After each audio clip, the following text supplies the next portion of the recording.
India news Rajasthan देख रहे हैं। मैं हूं आपके साथ साक्षी जादौन। धर्म का समय हो चुका है। हमारे इस खास शो धर्म में आज हम बात करेंगे 2800 साल पुराने सुध महादेव मंदिर की। ये धाम हिमालय की चोटी पर बना है। यहाँ महादेव का त्रिशूल जमीन में गड़ा है। इस त्रिशूल का खास महत्व है, तो जानिए धर्म और आस्था से जुड़ी ये पूरी जानकारी।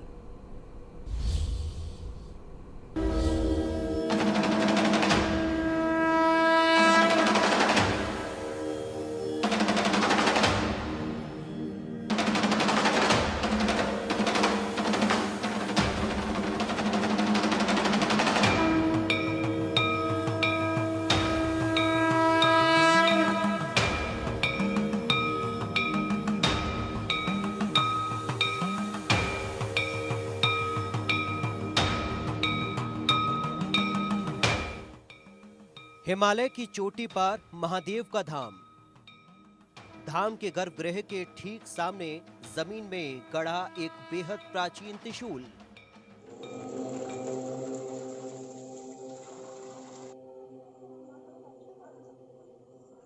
त्रिशूल के साथ जुड़ा है एक अविश्वसनीय दावा, जिसे सुनकर आप भी चौंक जाएंगे। दावे के मुताबिक यह विशाल और भारी भरकम त्रिशूल देवों के देव महादेव का है। यही जो वो त्रिशूल था जिससे इसने सुधांशु राक्षस का वध किया हुआ था। वो भगवान शंकर ने सुदंत राक्षस को मारने के लिए यूज किया था। ये उस पहाड़ी से वहां से उन्होंने फेंका तो वो उस राक्षस को लगा। कैसे मान ले इन लोगों की बात को? इस बात में कितनी सच्चाई है? भगवान शंकर का ही ये त्रिशूल है, इसका क्या सबूत है? सब फिजूल की बातें ये सब कहकर दावे को खारिज भी करते हैं, तो कुछ पौराणिक और वैज्ञानिक साक्ष्य उलझाकर रख देते हैं, सोचने के लिए मजबूर कर देते हैं।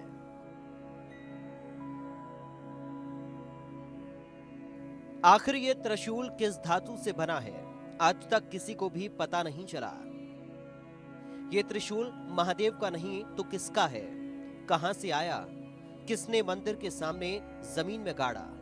इसके साथ ऐसा अद्भुत दावा क्यों जुड़ा है और इस दावे में कितनी सच्चाई है? धर्म की टीम आज इन सभी सवालों के जवाब तलाशेगी और हमारा मकसद किसी का आस्था को चुनौती देना नहीं है, बल्कि एक युगों पुरानी पहेली को सुलझाना है, सच्चाई सामने लाना है। भगवान विष्णु का सुदर्शन चक्र, महाबली हनुमान की गदा, देवराज इंद्र का वज्र। पुराणों में देवताओं के ऐसे कई दिव्य अस्त्रों का जिक्र है, लेकिन सब पर भारी पड़ता है महादेव का त्रिशूल। और उस धाम के लोग कहते हैं महादेव का वही त्रिशूल इस मंदिर में है, एकदम साक्षात सामने दिखता है, बहुत बड़ा, बहुत विशाल। मजाक है क्या? पागल वाली बात है क्या? भगवान शिव का त्रिशूल धरती पर कैसे हो सकता है? अब इसकी कैसे पड़ताल होगी? लेकिन माजरा तो तभी समझ में आएगा जब हम मौके पर होंगे। हिमालय की इन खूबसूरत वादियों में आज हम ऐसी खोज पर निकले हैं जो बेहद चमत्कारी है। आपको यकीन नहीं होगा कि इस दुनिया में आज भी भगवान शिव का त्रिशूल मौजूद है। भगवान शिव का त्रिशूल इन पहाड़ों में एक मंदिर में गुप्त रूप से रखा हुआ है। बहुत कम लोग हैं जो इस मंदिर के बारे में जानते हैं, इस त्रिशूल के बारे में जानते हैं। और जब से हमें इस धाम के बारे में पता चला है, हम एक ही कोशिश में हैं कि किसी तरह से उस त्रिशूल के दर्शन आपको भी हम करा सकें। कई सवाल हैं हमारे दिमाग में, क्या वाकई वो भगवान शिव का त्रिशूल है? अगर वो भगवान शिव का त्रिशूल है तो दुनिया में कैसे आया और आज तक इन पहाड़ों में क्यों मौजूद है? यही सब जानने के लिए जम्मू से करीब 200 किलोमीटर आगे हम आ चुके हैं। अब आप सोच रहे होंगे कि जब दावे पर विश्वास ही नहीं तो हमारी टीम मंदिर क्यों जा रही है? इसकी कई वजह हैं। त्रिशूल की कहानी पूरे सबूतों के साथ इंटरनेट पर पेश की जाती है। अगर दावा झूठा है तो उस त्रिशूल की सच्चाई क्या है? बस ये जानना हमारी टीम के लिए जरूरी था। अब हम पहुंच गए हैं शुद्ध महादेव, यानी कि वो मंदिर जिसके बारे में कहा जाता है कि यहाँ पर आज भी भगवान शिव का त्रिशूल मौजूद है। जब हम दिल्ली से चले थे तो ये कहानी लग रही थी, लेकिन जैसे जैसे हम आगे बढ़ते गए तो यकीन हो चला कि वो साक्ष्य यहाँ मौजूद है जो ये साबित करेंगे कि किसी वक्त में भगवान शिव खुद यहाँ पर रहा करते थे। ये शुद्ध महादेव मंदिर का दरवाजा है। इस दरवाजे के पीछे वो सारे राज छुपे हैं जो सदियों से इस इलाके के लोग तो जानते हैं, लेकिन बाहर के लोगों को नहीं पता। आज हम आपके सामने वो सारी कहानी, वो सारा राज लेकर आएंगे, तो चलते हैं। मंदिर के अंदर बहुत कुछ था, मूर्तियां थीं, शिवलिंग था, लेकिन हमें त्रिशूल की तलाश थी जो गर्भगृह के सामने दिखा। ये तो बहुत विशाल है, बिल्कुल वैसा जैसा बताया गया था। नीचे जमीन में धंसा था और उसका ऊपरी हिस्सा वो तो पूछिए मत। अगर ये भगवान शिव का त्रिशूल है तो कितनी बड़ी बात है, कितना बड़ा एक चमत्कार है। इस वक्त आपके सामने है ये त्रिशूल। त्रिशूल के बगल में एक सरिया जमीन में गड़ा हुआ था, पता नहीं ये क्या था, इसका बाद में पता लगाएंगे। फिलहाल तो नजर इस अद्भुत त्रिशूल से नहीं हट रही थी। ये खोखला नहीं है, हार्ड मेटल का है। जम्मू का ये मंदिर पूरे इलाके में मशहूर है। रोज सैकड़ों लोग यहाँ आते हैं और सबकी निगाहें इस त्रिशूल पर टिकी रहती हैं। इसकी कहानी इस पीले बोर्ड पर भी लिखी मिलती है। इस मंदिर की पूरी कहानी इस पीले बोर्ड पर दर्ज है, आप पढ़ सकते हैं। इसमें लिखा है कि भगवान शंकर का त्रिशूल मंदिर परिसर में गढ़ा हुआ है। मतलब भगवान शंकर का त्रिशूल इस मंदिर परिसर में मौजूद है। और ऐसी मान्यता सिर्फ हमारी नहीं, ये सरकारी बोर्ड है जिसमें ये बात लिखी गई है। इसका मतलब सरकार भी कुछ ऐसा ही मानती है। बोर्ड पर लिखी पौराणिक कथा भी मन को शांत नहीं करती। सभी जानना चाहते हैं कि ये त्रिशूल धाम में कब से है, कौन लाया। अगर ये वाकई महादेव का त्रिशूल है तो यहाँ क्यों है? इसके जवाब में मिलती है एक चौंकाने वाली कहानी। इसी जगह पर सुधांत नाम का शिव भक्त राक्षस रहता था। वो पार्वती जी की तपस्या में खलल डालता था। तब परेशान होकर माता पार्वती ने महादेव को याद किया और ऐसा कहा जाता है कि इसी त्रिशूल से शिवजी ने सुधांत नाम के राक्षस का वध किया था। राक्षस जी का वध किया था भोलेनाथ है उस समय का है। ये 3 पीस में एक जमीन में है, एक साथ में वो है, एक ही त्रिशूल है, इसी के 3 पीस है, टूटा हुआ है उस समय का। उसमें देखिए ये ग्रिप जैसे बनी हुई है, इसमें देखेंगे यहाँ कुछ लिपि लिखी गई है, ये पढ़ी नहीं जाती है। बाकी अंदर बताऊंगा। तो मतलब ये 3 टुकड़ों में टूट के उसी समय का है। मतलब ये एक ही त्रिशूल है, टूट गया है, उसके 3 पीस हैं। 3 पीस हो गए। एक ही है, ऐसे का वैसे ही है। कहानी हैरत अंगेज है, त्रिशूल अद्भुत है, फिर भी दिमाग में एक बात तो आती ही है कि क्या वाकई ये महादेव का त्रिशूल है? त्रिशूल के बारे में जो लोगों की मान्यता है, जो हमारे पुराने से परंपरा चली आ रही है, क्योंकि पुराना इतिहास हमारा बर्बल होता था तो उसमें लिखित कुछ मिलता नहीं है। तो वो परंपरा चली आ रही थी, जैसे मुहावरों के जरिए ऋषि आगे पास करते थे वो हम सुनते रहते थे। तो आज तक भी ये सिलसिला कई जगह पर चल रहा है। तो पुरानी के हिसाब से लोगों का यही मानना है कि उनकी आस्था भी जुड़ी है शिव से, कि यही जो वो त्रिशूल था जिससे उसने सुधांशु राक्षस का वध किया गया। तभी हमने एक बात पर गौर किया। त्रिशूल की लंबाई सभी को हैरत में डालती है। सभी जानना चाहते हैं कि ये त्रिशूल कितना लंबा है, जमीन के अंदर कितना धंसा है।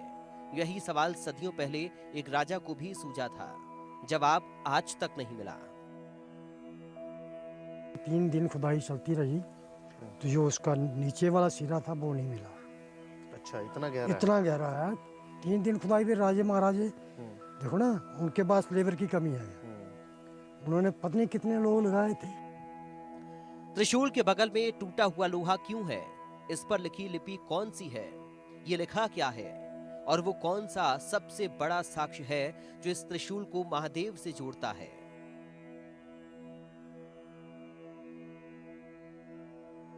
ये सब पता करना था। पुजारी का इंतजार था और उसके बाद खुलने वाला था एक बहुत बड़ा रहस्य। हमारे हिसाब से ये पूरा मामला आस्था से जुड़ा हुआ लगता है। मंदिर को बनाने के लिए एक कहानी सुनाई जाती है और वक्त गुजरने के साथ लोग इस कहानी पर विश्वास करने लगते हैं। ये त्रिशूल तो महादेव का है, इस बात की पड़ताल तो हो नहीं सकती, क्योंकि पड़ताल के लिए सबूत चाहिए और सबूत हमें कहां मिलेंगे।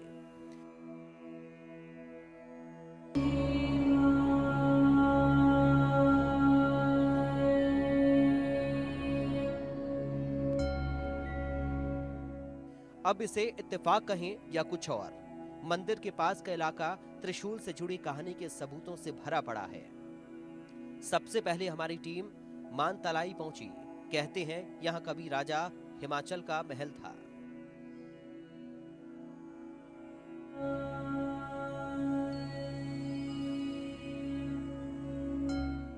यहीं पार्वती जी का जन्म हुआ और भगवान शिव इसी जगह अपनी बारात लेकर पहुंचे थे।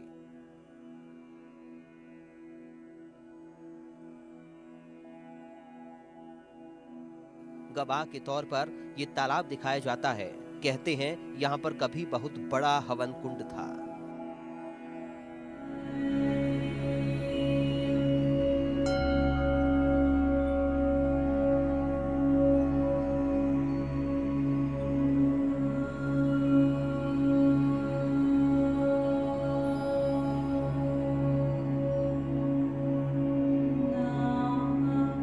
अभी कुंड पानी से भरा रहता। कहते हैं इसके तल में आज भी एक कुंड है जिसके अंदर की मिट्टी राख जैसी है। जब कुंड की सफाई होती है तब लोगों को वो राख दिखती है। जो माता पार्वती जी है, मानतलाई में रहते थे राजा हिमाचल मैना देवी जी, वहाँ माता पार्वती का जन्म हुआ। वहाँ से माता पार्वती चल के आती गौरीकुंड। गौरीकुंड में माता पार्वती वहाँ स्नान करके गुफा में तपस्या करती थी। उसके बाद यहाँ सुषमा देव में आती थी माता पार्वती, और एक शिवलिंग है जो यहाँ इस मंदिर में स्थापित है, उसकी पूजा करती थी माता पार्वती भगवान शंकर को पति रूप में पाने के लिए। मानतलाई के पास ही गौरी कुंड है। कहते हैं पार्वती जी इसी जगह का इस्तेमाल करती थीं। ये जगह जन्म स्थान के बेहद करीब है और त्रिशूल की कहानी से मेल भी खाती है। धाम में हमें सुधांत राक्षस की कहानी सुनाई गई थी जो मां पार्वती को तपस्या के समय परेशान करता था। दावे के मुताबिक यही वो गुफा है जहां पार्वती भगवान शिव की आराधना करती थी। कलाई और गौरीकुंड दोनों जगहों को त्रिशूल से जुड़े दावे का सबसे बड़ा सबूत माना जाता है, जो इस बात पर पूरी तरह यकीन करते हैं कि इस जगह पर राक्षस का वध हुआ था और उसी त्रिशूल से हुआ था। इस दावे पर मोहर लगाते हैं कुछ रिसर्च स्कॉलर जो लंबे समय से इस इलाके पर शोध कर रही हैं। जब महादेव जी ने त्रिशूल से गणेश जी पर वार किया था, देवों के देव ने अपना त्रिशूल सती के अवतार देवी दुर्गा को सौंपा था, जो त्रिशूल से कई बार राक्षसों का संहार किया था। अब हम त्रिशूल वाली जगह पर थे, मंदिर में जहां रोज की तरह हलचल थी, लेकिन हमारे पास कई सवाल थे। मंदिर के पुजारी से बात हुई और जो सुनने को मिला उसमें हमें फिर से त्रिशूल को देखने पर मजबूर कर दिया। ये शिवलिंग है जो माँ पार्वती के स्वयं हाथों का स्थापित किया हुआ है।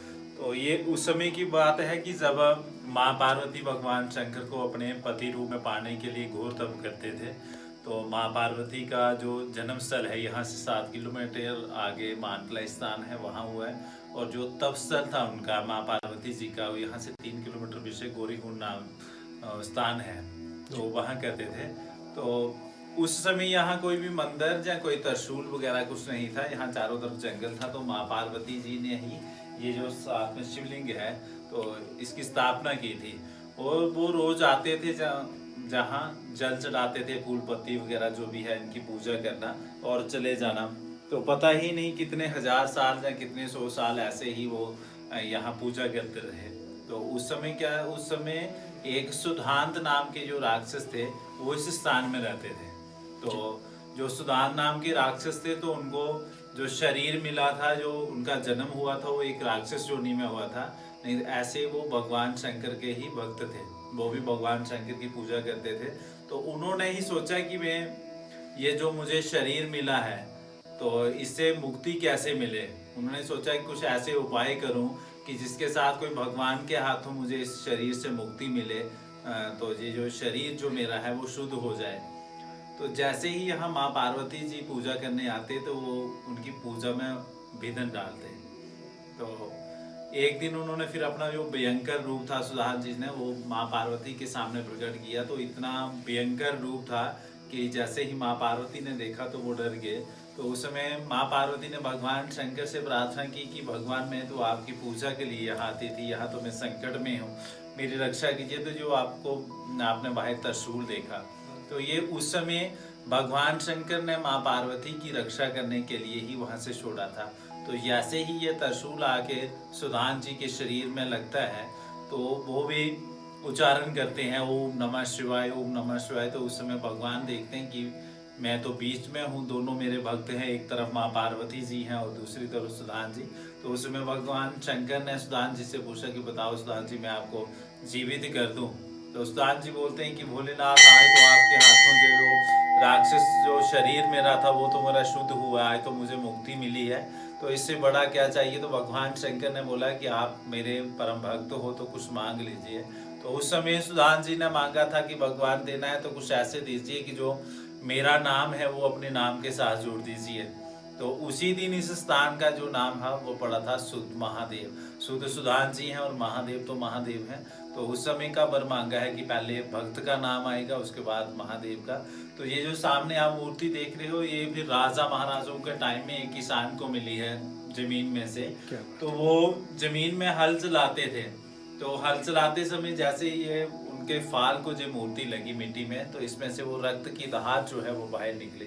तो किसान ने देखा कि बड़ा एक अजीब लगा कि भगवान शंकर की मूर्ति है लेकिन जो ये पत्थर में से रक्त कैसे। तो उन्होंने एक टोकरी में इनको डाला। तो टोकरी में डाल के सोचा यहाँ से खेत में से ले चलते हैं और राजा महाराजों को दिखाएंगे।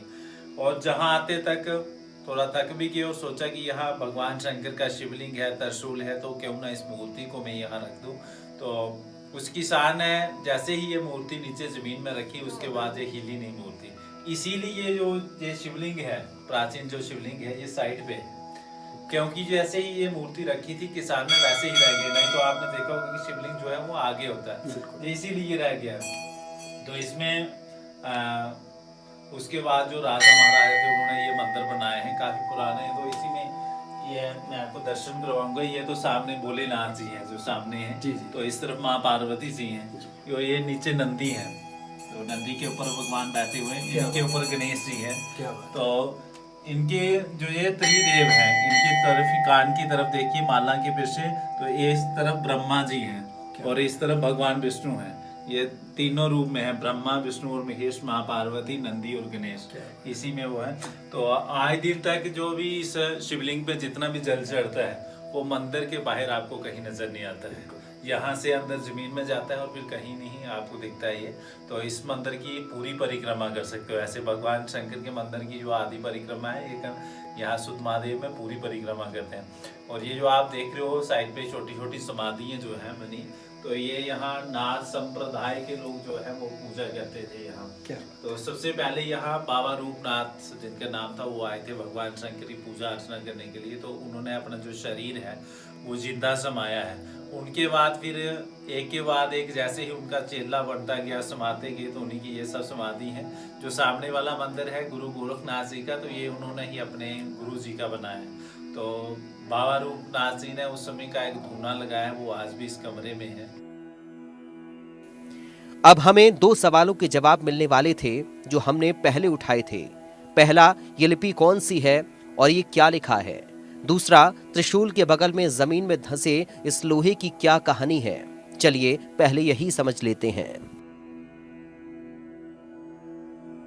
ये त्रिशूल युगों पुराना है, कई बार टूटा, कई बार जोड़ा गया, न जाने कितनी बार नए सिरे से खड़ा किया गया, जिसकी वजह से आज केवल ऊपर वाला हिस्सा ही पुराना त्रिशूल है, बाकी नीचे वाला हिस्सा नया है। अब आते हैं इस लिखावट पर। थोड़ी देर बाद पता चला कि ये ब्राह्मी लिपि है जिसका इस्तेमाल प्राचीन समय में होता था। बताया जाता है कि सिंधु लिपि के बाद इस लिपि का समय शुरू हुआ था। अशोक स्तंभ के साथ कई प्राचीन शिलालेखों पर इसका इस्तेमाल देखा जा सकता है। बस इस त्रिशूल की कहानी यहीं पर आकर थम जाती है। इसके आगे जाने की किसी ने कोशिश नहीं की और हम भी आस्था को ठेस न पहुंचाते हुए तफ्तीश की इस दहलीज को पार नहीं करेंगे।